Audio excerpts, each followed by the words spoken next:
আমরা আইন শৃঙ্খলা রক্ষার জন্য যখন সেনাবাহিনীকে ডিপ্লয় করি, আমাদের একটা সমস্যা আছে। মানে সেনাবাহিনীর ট্রেনিং কিন্তু এই ধরনের নিজ দেশের নাগরিকদের আইন শৃঙ্খলা রক্ষার কাজ না। তাদের উপর বল প্রয়োগ না। হুম, মানে পুলিশ বল প্রয়োগ করে। কিন্তু পুলিশের বল প্রয়োগ ইজ অলওয়েজ তার নিজের নাগরিকদের উপরে। সুতরাং সারা পৃথিবীতে পুলিশের ট্রেনিং এমন হয় সে ন্যূনতম বল প্রয়োগের মাধ্যমে কিভাবে এই ধরনের পরিস্থিতি ট্যাকল করবে। যদিও শেখ হাসিনার সময় পুলিশকে আমরা প্রায় বলি যে মিলিটারাইজ করা হয়েছে, তাকে মিলিটারি বানিয়ে ফেলা হয়েছে, মানুষ হুম, খুন করতে শিখে গেছে। হুম। কিন্তু মিলিটারি ট্রেনিং ইটসেলফ হচ্ছে সর্বোচ্চ বল প্রয়োগ। আমি দেখেছি মিলিটারি ট্রেনিং এর ওখানে লেখা থাকে ১ বুলেট ১ শত্রু। মানে আপনি একটা গুলি একটা করবেন, গুলি করবেন, একদম এমন ঠিক। জায়গায় করবেন যাতে শত্রু মারা যায়। কারণ সেনাবাহিনীর গুলি যায় আসলে শত্রুর দিকে।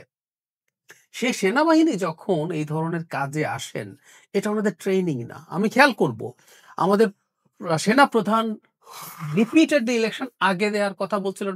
ওর মধ্যে গুরুত্বপূর্ণ কারণ যে উনি ওনার সোলজারদেরকে নিয়ে যেতে চান। এটা ওনাদের কাজ না। হুম, হুম। এই যে অপরাধীদের নেটওয়ার্ক কোথায় আছে, কেমন আছে, কিভাবে আমি এই ধরনের জিনিস ছত্রভঙ্গ করব, এই ট্রেনিং তাদের নাই। সুতরাং এখানে সেনাবাহিনী যদি এই ধরনের, কারণ আমরা জনাব রাশেদের অভিযোগ দেখলাম, তো এখানে বল প্রয়োগ হয়েছে। এখন সেই প্রেক্ষাপটে আমি আসব। কেন বল প্রয়োগ করতে হলো? সেই ক্ষেত্রে এই দলটারও কিছু দায় আছে বলে আমি মনে করি। খুবই অপ্রিয় কিন্তু আমি বলব। কিন্তু জনাব নূর যেভাবে আহত হয়েছেন, সবকিছুর পরও আমরা বলব আসলে এই পরিমাণ আহত হওয়া আমরা কোনোভাবে অ্যাকসেপ্ট করতে অ্যাকসেপ্ট পারি না। করব না। কোনোভাবেই না। পুলিশ হুম, হোক, মিলিটারি হোক সবাই মিলে এতটা বল প্রয়োগ কোনোভাবেই হতে পারে না। হুম, হুম। মানে পুলিশ, আমরা মিলিটারি যদি সরিয়েও রাখি, পুলিশের হাতে বল প্রয়োগের অস্ত্র আছে। তার আইনি সীমার মধ্যে তাকে বল প্রয়োগ করতে হয়। সো কখনো, কখনো বল প্রয়োগ করা প্রয়োজন হতে পারে। এটুকু আমরা মেনে নিয়ে বলছি। কিন্তু আমরা প্রায়ই বলি যে ডিসপ্রপোর্শনেট বল প্রয়োগ করা যাবে না। কোনদিন না, কারো বিরুদ্ধে না। যতটুকু হয়েছে ন্যূনতম যাচাইয়ের মাধ্যমে। সো আমি নিজেও মনে করি না এরকম কোন কিন্তু পরিস্থিতি এমনি হয়েছে। বিভিন্ন গণমাধ্যমগুলোতে আমরা দেখছিলাম, বিশেষ করে সোশ্যাল মিডিয়া গুলোতে এগুলো নিয়ে কথা হচ্ছিল যে জনাব নুরুল হক নূর সহ আরো যারা ছিলেন সবাইকে বলেছিল যে আপনারা চলে যান।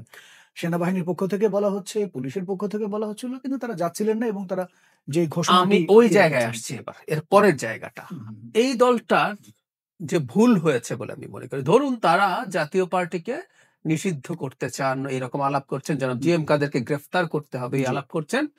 এবং খোকন ভাইও বললেন যে ট্রুলি শেখ হাসিনার এই যে অপশাসন, এই যে স্বৈরাচার, হুম, হুম, এটাকে দীর্ঘ সময় কন্টিনিউ করার জন্য শেষ পর্যন্ত এই ২৪ জি। সালের সো কল্ড আমিন নির্বাচনে তারা পার্টিসিপেট করেছে এবং লেজিটিমেসি দিয়েছে।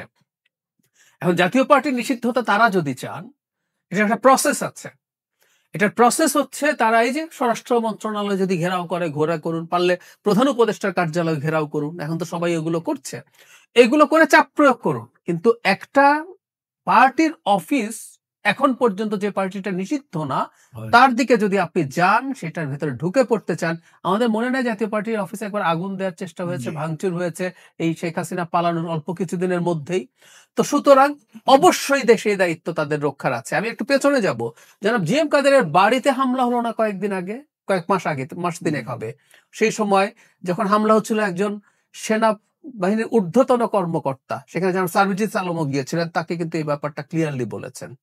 সুতরাং এই যে আমাদের প্রবণতা আছে, আমি যা মনে করি আমি এখন সব করে ফেলতে পারি, এটা ঠিক হয়নি। সো গণ অধিকার পরিষদ, তাদের এই দাবি আছে, এই দাবির জন্য যে জায়গায়, জায়গায় যাওয়া উচিত ছিল সেটা না গিয়ে যেটা এখন হচ্ছে, তারা নিজ হাতেই এই কাজটা করতে গেছেন।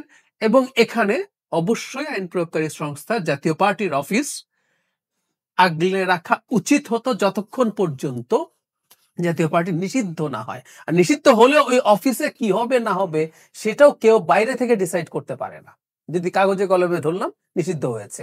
সো ওই অফিস কি হবে, কেমন হবে, ওই অফিসের দায়িত্ব কার হাতে থাকবে, এগুলো ডিসাইড করবে আদালত, সরকার, তারা।